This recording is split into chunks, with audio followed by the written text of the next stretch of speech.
we have had many people who have been spoken about in the African continent for bringing pride to our continent. And one of those people who until today continues to make history is Somalia's first and only female pilot. And not only Somalia, she is also Africa's first female pilot. And her name is Asli Hassan. And of course, we will be privileged to refer to her using her title, Captain Asli Hassan. And what an honor for me personally, and for you as well, to get the privilege to hear from her own mouth. So as she shares her inspiring journey and also leave you, the young lady, the young woman, the young man there in the African continent who is still not believing that we can be able to break the ceiling, because people like Asli broke the ceiling for us in the past. Assalamu alaikum wa rahmatullahi wa Wa alaikum assalam wa rahmatullahi wa barakatuh. Captain Asli, personally honored to host you here today. How does it make you feel when you hear this statement, Somalia's first and only female pilot and also Africa's first female pilot? What do you feel personally? Because for us who are outside are always, excited, proud, but what does it mean for you personally? Well, Bismillah ar-Rahman ar-Rahim, in the name of Allah, most merciful, most kind. Actually, I feel so wonderful being an African lady and become a first African female pilot. And I like to empower women, by the way. So African ladies, you can hear me right now. You can do whatever you want to do. So everybody has a story, and that story has a beginning. What was the beginning of yours? How did you, chose this career that young people, every small child, everybody wants to say, like saying, I want to be a pilot, I want to be a pilot, but few fulfill that dream. How has the journey been for you? I guess I was very lucky. We used to live in the Air Force Base. Our house was very close to the runway. So it was my last year in high school, and early in the morning when you want to study, actually it's better when your brain is so fresh. So I used to go behind our house and grab a chair and sit right there while I'm studying. I used to watch these aircrafts, fighter jets taking off and land, and I couldn't wait until I finished my school. So that's how I liked it, really. That's how I started it. So it came into my mind. So I couldn't wait, and I said, well, you know what? I know I can do it. I know I can do it. So what I did, after I finished my high school, I started joining the Air Force. So I find very few people, very few pilots. Like most of them, they really was very, very happy with me. And then they encouraged me, but very few people, they try to, disappointed me. And they say, well, this is a hard job. Why don't you just learn something else? Why you want to enjoy in the Air Force? This is very difficult. And I said, you know what? I will show you one day. I'm still a woman, and I can show you that I can fly with you. You will see Captain Asli one day. Exactly. Wonderful. Thank you. Wonderful. So what happened that time, we had some kind of policy. And when you start flying with an instructor, you have to be ready for flight, to fly solo within 15 hours. So I break the record. They let me go within 5 hours. Wow, that's amazing. And I told them I'm still a woman, and still I'm flying. And how old were you at that time? Well, I'm not exactly 20, exactly a little bit less than that, like about 19, 20, something like that. Wow. Yes. I mean, but how is a 20-year-old today? Of course we have those ones who are achieving their dreams, but I mean, for me, I think around at 20 years, I cannot even, imagine how life was at that time. So, since then until now, you still hold the title.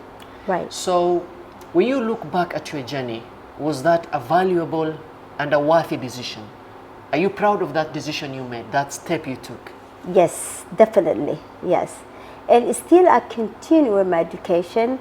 When I went to the States and became a pilot in the airline, I was a captain in Airbus 320.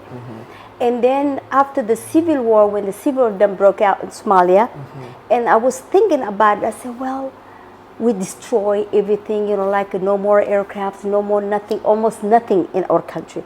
So I was thinking how just if the enemy try to take over, how we can, defend. I was thinking, it was really, I was thinking a lot. So what I did, and it's kind of a long story, so I cannot say it right now. So,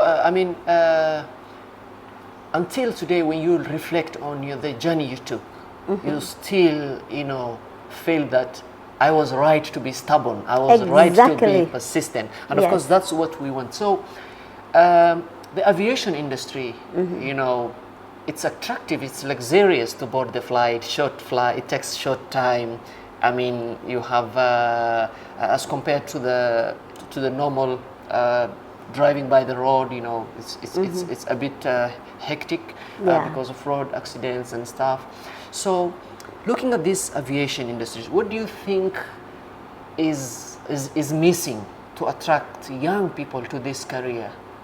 Because we produce engineers, teachers, journalists, many other careers, but you find that as we speak even now, we don't have an aviation school in Somalia. No. What is discouraging the people? Well, we had an aviation school before, but we destroyed everything ourselves. So in the future, hopefully this is what I'm working on it. Inshallah, bi-idhnillah, this is what I'm working on it, and before I die. So you left as the first female captain. You want to leave as the first, the post-Civil War first aviation school. Exactly. Since I'm an instructor, instructor also. Wow. So I want to train, especially I'm thinking about ladies. I like to empower women. So our ladies, actually, I've been talking to them. There is a lot of volunteer ladies, actually, they contact me.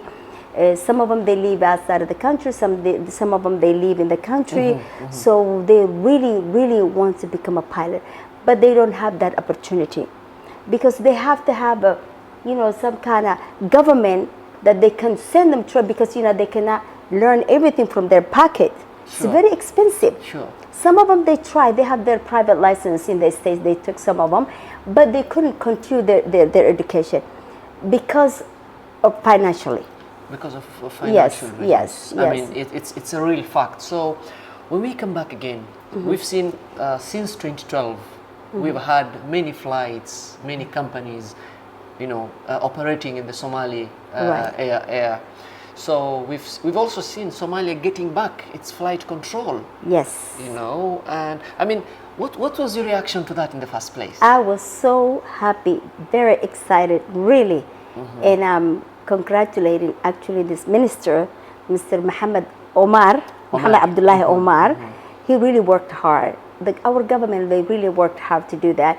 And everybody, the whole country, everybody, all Somalis, we were very happy for that. Wow. Yes, because it was kind of painful to control outside of the country, our weather, like our air and whatever.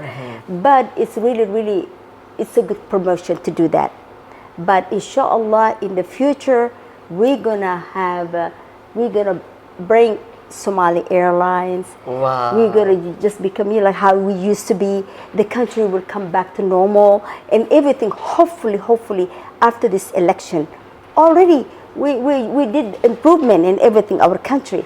So in the future, and Abade is very shining. Exactly. There, yeah. Mashallah. You see how this blessing country, Turkey, how they help us a lot, really, and they are willing to do more. So inshallah ta'ala, our country, I believe, is going to come back to normal how it used to be, and more, even better. Sure, and we keep praying for that. Yes, too, inshallah.